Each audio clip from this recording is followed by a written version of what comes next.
Tennessee's offensive line now.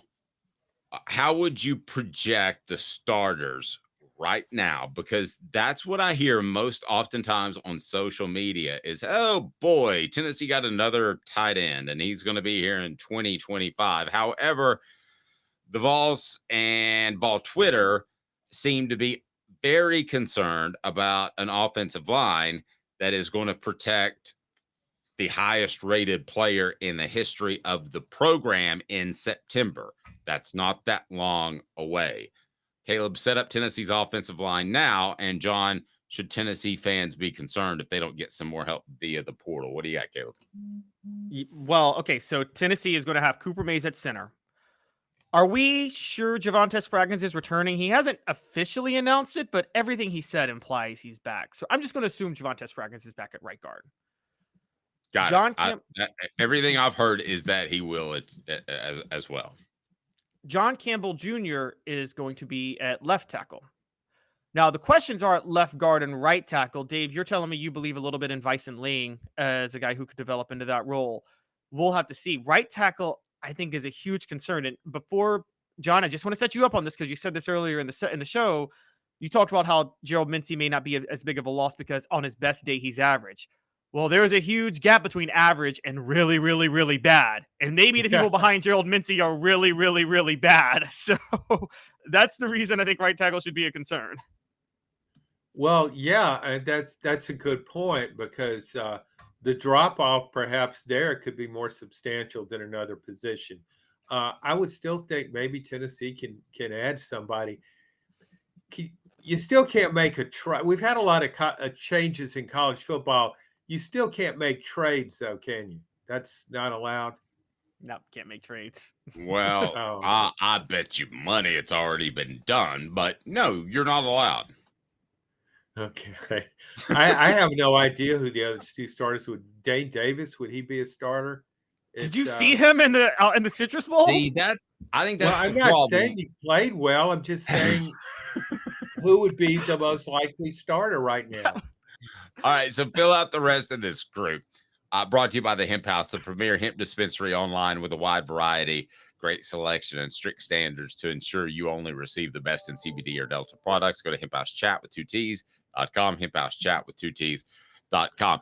Guys, it really is a concern because of Mincey going into the transfer portal. It felt like a team strength, didn't it, before Mincey entered the portal? Would you both agree that it felt like a strength and now suddenly it feels like a shortcoming? Yeah, I mean, but see, I think Tennessee has 3 really solid offensive line returnees, and a lot of teams don't have that. I mean, they've got the 3 of those guys average better than 30 career starts.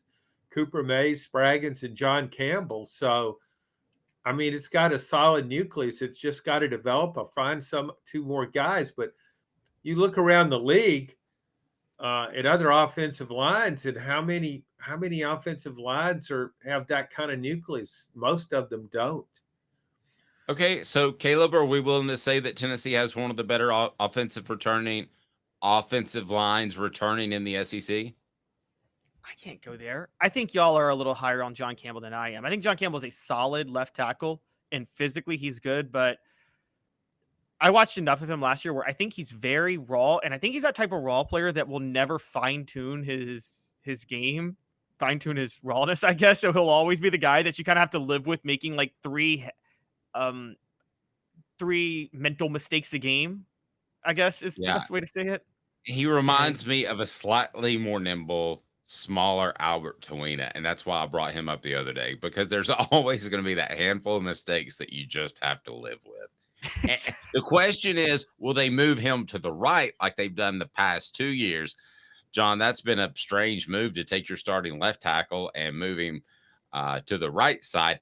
My question for you is, if Vyson Lang's not a guy who's able to contribute at a guard position from the get, do you go out and get another Andre Kureg who could only get on the field when basically walk-ons were hurt? I was, better than doing that. I was looking at Sun Belt Conference, all conference team. I'm a big believer in finding a guy at a lower level who's been really productive, really good. Florida did that with Osiris Torrance from Louisiana, and he's in the NFL now, starting.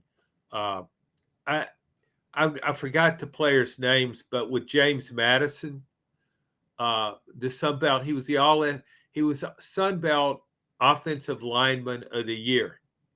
He's a junior. He's 6'3", 305. I mean, I don't know how good he is, but that signifies he really excelled at that level. I mean, the Sun Belt Conference is a pretty good league for what it is. So those are the kind of players that I would have my eye on. If you want to challenge him and say, hey, here's a chance to play and to prove yourself. You've already proved yourself at that level. Here's a chance to prove yourself at the highest level. I just think that's the way to go sometimes in acquiring transfers. I agree, Caleb. I think the exceptions are to the rule are these type of players. And before I get to those, Tennessee Cider Company, tncidercompany.com. Use the promo code HAT to receive some free swag with your order. Available most anywhere in the United States. The original hard cider of the Smoky Mountains. Use the promo code HAT, again, HAT, to receive some free swag with your cider order. BYU, Southern California, one of those programs, not nearly as big as Tennessee, but you get a Keenan Pili. Southern California, nearly as big as Tennessee? You misspoke. Yeah, I'm getting there. So okay. You get one is not nearly as big as Tennessee in a football program. So you get from BYU, you get Keenan Pili. From Southern California, you get Brew McCoy. I think those are the exceptions to the rule. I don't think you're going to get programs that are considered, I know we're in a Power 4 or whatever we are situation, in a Power 4 program that are going to be players that are going to come in and contribute like those two guys, I believe, will contribute despite the injury and in both situations. Okay, so let's look beyond the portal then for a minute, because I want to talk a little bit about, to maybe assuage some Vol fans, what's on the roster, because there's two names I want to name. We talked about Bison Ling, and then there is Shamarad Umarov, who these are two true freshmen. We all agree, don't we, up front, that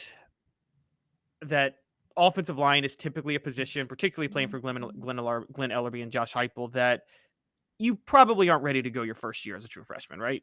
That's one of those positions. It's a development position. Yes. I didn't see either of them on the field much this year, and I wonder if they were just saving a red shirt, because I saw Addison Nichols on the field. He couldn't play, but I saw him on the field, and I didn't see these two. Is it possible that their plan is Umarov to be right tackle or left tackle, which John Campbell on the other side, and Bison Ling fills that other guard void next year, and that they just weren't playing them this year because they wanted to save their red shirt if they needed to? Because then Tennessee's okay. They got 5 guys that can play, and they don't need the portal. Yeah, and John, I'm going to pull up this comment for you. Your take. Here's what I hear in social media more oftentimes than not as the biggest concern of where Tennessee is. Derek says roster attrition with the O-line at Tennessee is on red alert, period. It's sad. I'm doing some digging as far as the Bison Langs and Shamarad Umarovs in the world, how they're doing, but you're not really going to know until spring camp. So is Tennessee another starter Cooper Mays type injury away from finding themselves in a hole against an SEC team in September? Because going into year 4, you should have depth where you can lose an offensive lineman and not Katie bar the door, correct? Yes. So Caleb, how big of a concern? Go ahead, John. Well, yeah, it is a concern, but I'm like you. I don't know how good these young players could be. But you can't miss on everybody. Because it is. You're probably going to lose one offensive lineman, at least for a game or two. I mean, most teams do. I think that would be rare if you didn't. So you do need to have reserves there. I wonder though, with Gerald Mincey, is there still a chance he could end up back at Tennessee? They could take him back. They don't have to take him back.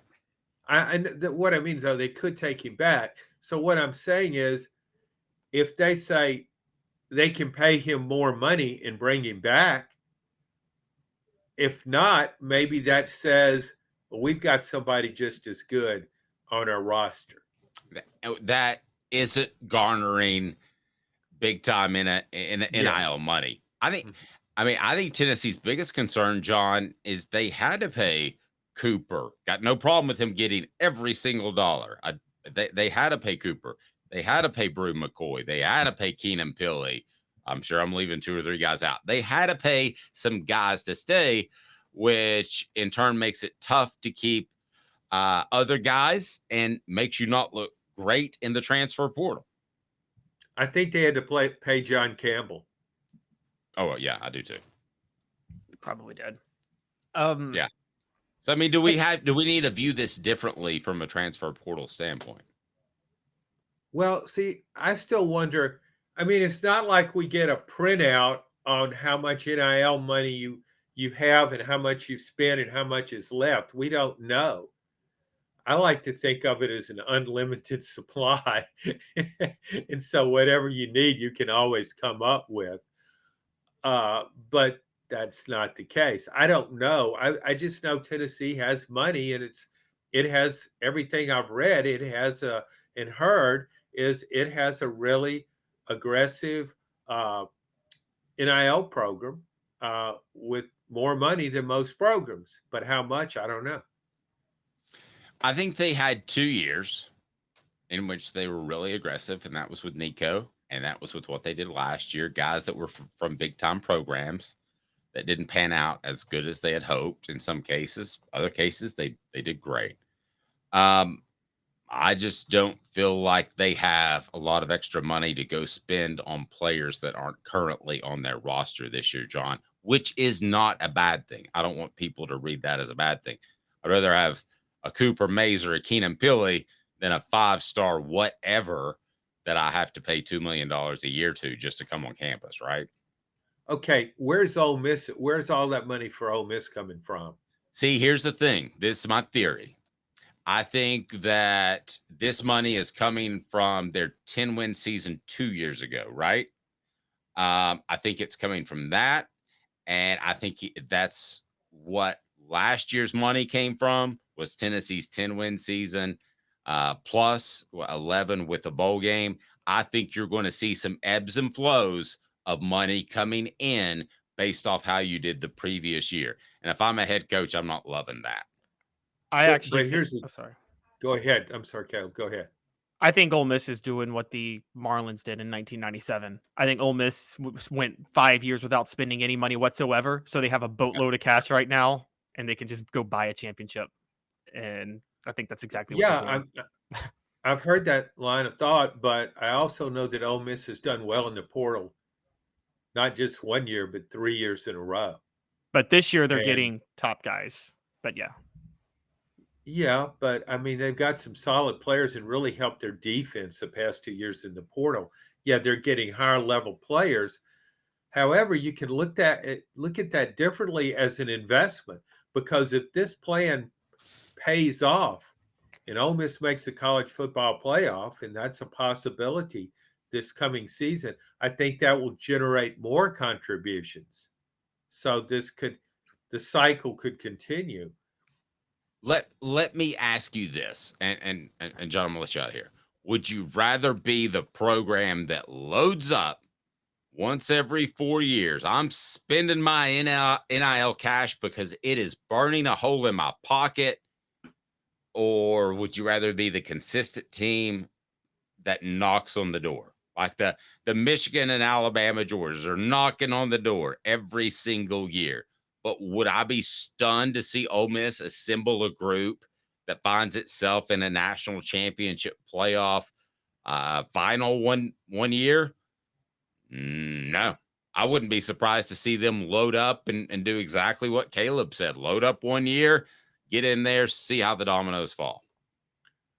Well, there's a big difference in knocking on the door and knocking down the door. Is what Alabama and Georgia have done. They're winning national championship. If you have, I mean, Tennessee, how many national championships has Tennessee won? It hasn't won one since '98. Hadn't won an SEC championship. If you told me that if you pour all your NIL money. If you spend for the next 2 years, spend it now because you think you can win a national championship, I'd say go for it. Yeah. I mean, people want to win a national championship as opposed to knocking on the door. Yeah, you know how that works. People get tired of knocking on the door. That gets boring where we never win. We never win it all. I mean, that's what I hear from a lot of Tennessee fans. Here in other sports too. You win, but you don't win it all. And if you can think you can win it all, then go for it. I'm not saying Ole Miss can win it all, but I think it has a shot. Dave's going to hate this comparison, but it's basically like the NFL, Dave. Tony Romo was always knocking on the door. Eli Manning, though, got 2 Super Bowls. I was going to go with Mark Rick's knuckles are bloody because he's still knocking on the door. John Adams, I mean, he was knocking on the door for a decade, and they didn't get anything out of it at all. I didn't see them as knocking on the door. Of course, we didn't have the playoff then, but there was one year where you could say, "Oh, they almost made it," but no, he wasn't. That was a 9-3 program. That to me is not knocking on the door. To me, knocking on the door is you're right there on the final weekend of the season, and you've got a chance to win it all. Georgia and Alabama playing in the SEC championship game this year. They both had a chance to win it all. I mean, I guess we're talking about 2 different things here. But Bo Schembechler's whole career was knocking on the door. Who? Bo Schembechler, whole career. Bo Schembechler. He just kept knocking. He did. He kept knocking. Nobody in the door, and it just didn't open. He just stayed there.